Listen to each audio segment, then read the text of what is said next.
Assalamualaikum warahmatullahi wabarakatuh.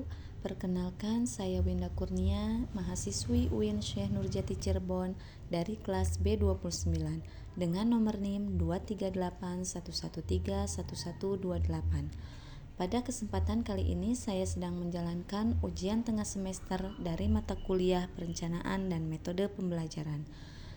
Dan pada kesempatan kali ini saya akan membahas materi tentang hakikat perencanaan pembelajaran. Latar belakang. Dalam dunia pendidikan, proses pembelajaran yang efektif tidak dapat terlepas dari perencanaan yang matang. Perencanaan pembelajaran merupakan langkah awal yang sangat penting dalam menentukan arah, isi, strategi, serta evaluasi dari kegiatan belajar mengajar. Perubahan kurikulum, perkembangan teknologi, serta kebutuhan peserta didik yang semakin beragam menuntut guru untuk tidak hanya menguasai materi tetapi juga mampu merancang pembelajaran secara sistematis dan adaptif. Oleh karena itu, pemahaman terhadap hakikat perencanaan pembelajaran menjadi landasan penting bagi para pendidik. Materi ini akan mengulas secara mendalam tentang konsep dasar, tujuan, komponen, dan prinsip-prinsip utama dalam merancang pembelajaran yang efektif dan bermakna. Pengertian perencanaan pembelajaran. Menurut Sukanto, perencanaan pembelajaran merupakan suatu proses untuk menentukan metode pembelajaran manakah yang lebih baik dipakai guna memperoleh perubahan yang diinginkan pada pengetahuan dan tingkah laku serta keterampilan peserta didik dengan materi dan karakteristik peserta didik tertentu.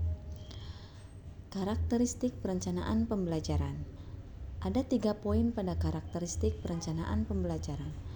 Poin pertama, perencanaan pembelajaran merupakan hasil dari proses berpikir, yang artinya suatu perencanaan pembelajaran disusun tidak hanya asal-asalan, akan tetapi disusun dengan mempertimbangkan segala aspek yang mungkin dapat berpengaruh dalam proses perencanaan pembelajaran. Poin yang kedua, perencanaan pembelajaran disusun untuk mengubah perilaku siswa sesuai dengan tujuan yang ingin dicapai. Ini berarti fokus utama dalam perencanaan pembelajaran berisi tentang rangkaian kegiatan yang harus dilaksanakan untuk mencapai tujuan tersebut. Poin yang ketiga, perencanaan pembelajaran berisi tentang rangkaian yang harus dilaksanakan untuk mencapai tujuan. Oleh karena itulah, perencanaan pembelajaran dapat berfungsi sebagai pedoman dalam merancang pembelajaran sesuai dengan kebutuhan. Peranan perencanaan pembelajaran. Perencanaan pembelajaran berperan sebagai acuan bagi guru untuk melaksanakan kegiatan pembelajaran agar lebih terarah dan berjalan efektif dan efisien. Dengan kata lain, perencanaan pembelajaran berperan sebagai skenario proses pembelajaran. Manfaat perencanaan pembelajaran. Perencanaan pembelajaran bermanfaat sebagai petunjuk arah kegiatan dalam mencapai tujuan. Kedua, sebagai pola dasar dalam mengatur tugas dan wewenang bagi setiap unsur yang terlibat dalam kegiatan. Ketiga, sebagai pedoman kerja bagi setiap unsur, baik unsur guru maupun unsur siswa. Keempat, sebagai alat ukur efektif tidaknya suatu pekerjaan sehingga setiap saat diketahui ketetapan dan keterlambatan kerja. Kelima, untuk bahan penyusunan data agar terjadi keseimbangan kerja. Keenam, untuk menghemat waktu, tenaga, alat, dan biaya. Komponen perencanaan pembelajaran. Dalam komponen ini, saya mengambil contoh pada pembuatan RPP. Pada pembuatan RPP, komponen yang harus dibuat yaitu pertama, identitas mata pelajaran, kedua, kompetensi inti dan kompetensi dasar atau yang sering kita sebut dengan singkatan KIKD. Yang ketiga, indikator pencapaian kompetensi. 4. Tujuan pembelajaran.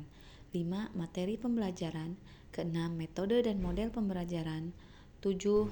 Media dan sumber belajar. Dan yang terakhir ada penilaian. Penilaian ditujukan untuk mencapai keberhasilan sebagaimana perencanaan pembelajaran itu telah mencapai kompetensi yang kita harapkan. Kemudian prinsip-prinsip utama dalam merancang pembelajaran. Yang pertama, berorientasi pada tujuan pembelajaran. Kedua, berpusat pada peserta didik. Tiga, relevan dengan kehidupan nyata. Empat, fleksibel dan adaptif. Lima, mengintegrasikan penilaian. Enam, memanfaatkan teknologi. Dari materi yang sudah saya paparkan, kita dapat tarik kesimpulan bahwa perencanaan pembelajaran merupakan fondasi utama dalam menciptakan proses belajar mengajar yang terarah, efektif, dan bermakna. Tanpa perencanaan yang matang dan berbasis prinsip, proses pembelajaran beresiko menjadi tidak terfokus dan kurang relevan bagi peserta didik. Sekian materi yang bisa saya sampaikan. Mohon maaf apabila terdapat salah kata. Wabillahi taufiq. Wassalamualaikum warahmatullahi wabarakatuh.